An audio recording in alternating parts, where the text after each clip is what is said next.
என்னுடைய திறமையை இந்த உலகம் புரிந்து கொள்ளவில்லை, என்ன விரோதியா பார்க்குறாங்க. விஜய் டிவில இருந்து கோபிநாத் வெளியேறியதாகவும் அவர் சன் டிவிக்கு செல்வதாகவும் ஒரு நியூஸ் வெளியாகி வரலாயிட்டு வருது. விஜய் டிவி அம்பானி கைக்கு கைமாறி 4 மாதம் ஆனதாகவும் புதிய நிகழ்ச்சியுடன் இனி விஜய் டிவி வெளியாகும்னோ இது குறித்து 3 மாசத்துல முடிவு எடுக்கப்படும்னு சொல்லப்பட்டு வருது. இந்நிலையில கோபிநாத் நடத்திய நீயா நானா நிகழ்ச்சி மீண்டும் இடம்பெறுமா, கோபிநாத் மீண்டும் அதை நடத்துவாரா என்ற விவாதமும் சோசியல் மீடியால வெடிச்சிருக்கு. விஜய் டிவிய கலர்ஸ் டிவி வாங்குவதா தெரியுது. இதனால நீயா நானா நிகழ்ச்சியை கோபிநாத் தொடர்வதில் சிக்கல் ஏற்பட்டிருக்கு. ஆனா பலரும் அவர் நடத்தணும்னு தான் விரும்புறாங்க. மும்பையிலிருந்து வர உத்தரவுப்படி தான் விஜய் டிவி சேனல் செயல்பட போவதா தெரியுது. இந்நிலையில தான் மூத்த பத்திரிகையாளர் சேகுவாரா இன்டர்வியூல மும்மொழி கொள்கையை கோபிநாத் கையில் எடுத்ததுனாலதான் விஜய் டிவி விட்டு வெளியேற்றம் செய்யப்படுறாரா என்று கேள்வி கேட்கப்பட்டுச்சு. அதுக்கு சேகுவாரா என்ன சொன்னார்னா, மும்மொழி கொள்கையை பேசுறதுனாலதான் நீயா நானா கோபியை விஜய் டிவில இருந்து வெளியேற்ற போவதா சொல்றாங்க. ஆனா அப்படிலாம் கிடையாது. அவருக்கு நெருக்கடி வந்தது உண்மைதானே தவிர இதுக்காக சேனலை விட்டு வெளியேற்றுவதா சொல்வதை ஏற்க முடியாது. நிகழ்ச்சி மாற்றப்பட நேர்ந்தா அதுக்கு வேற காரணங்கள் இருக்கலாம். நீயா நானா நிகழ்ச்சியில கோபிநாத் தொடாத சப்ஜெக்டே இல்ல. எல்லா தலைப்புமே பேசியாச்சு. அதுக்கப்புறமும் வேற என்னென்ன கண்டென்ட்ல வச்சு அவரால் நிகழ்ச்சி நடத்த முடியும்.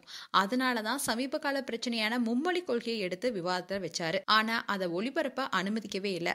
அப்படின்னா டாபிக்கும் இல்லாம எடுத்த டாபிக்கே ஒளிபரப்பு செய்ய விடாம போனா கோபிநாத் என்னதான் செய்வாரு? ஒன்னு நீயா நானா நிகழ்ச்சியை மாற்றி அமைக்கணும், இல்லனா கோபிநாத்துக்கு சுதந்திரம் தரணும். அப்படி கோபிநாத்துக்கு சுதந்திரம் தந்தா இறங்கி அடிப்பாரு. அந்த அளவுக்கு அவர் திறமைசாலி. அவ்வளவு ஏன், தாவேகா இளைஞர்கள் ஒரு பக்கமும் திமுக தொண்டர்கள் மறுபக்கம்னு 2 தரப்பினருமே உட்கார வச்சு நீயா நானா நிகழ்ச்சியை அவரால் செய்ய முடியும். இந்த அளவுக்கு அனுபவம் வாய்ந்த நபரா கோபிநாத் இருந்தாலும் அவருக்கான சுதந்திரம் அங்க கிடையாது.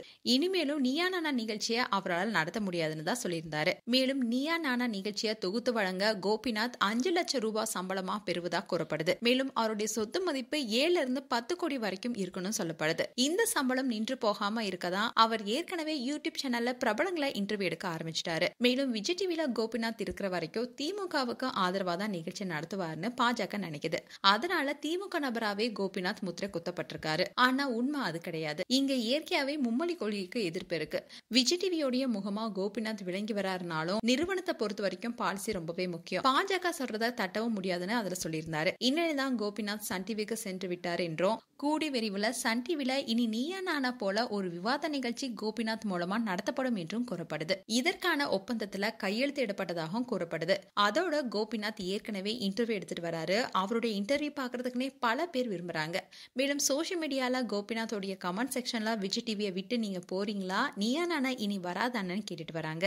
ஆனா இது குறித்து கோபிநாத் சொல்லுவார்னு எதிர்பார்க்கப்படுது. மேலும் கோபிநாத் குறித்து உங்களுடைய கருத்துக்களை கமெண்ட் செக்ஷன்ல சொல்லுங்க. இது போன்ற வீடியோஸை பார்க்க நியூஸ் தமிழ் கிளிட்ஸ் சேனலை சப்ஸ்கிரைப் பண்ணுங்க. மறக்காம நோட்டிபிகேஷன் பட்டனை கிளிக் பண்ணுங்க.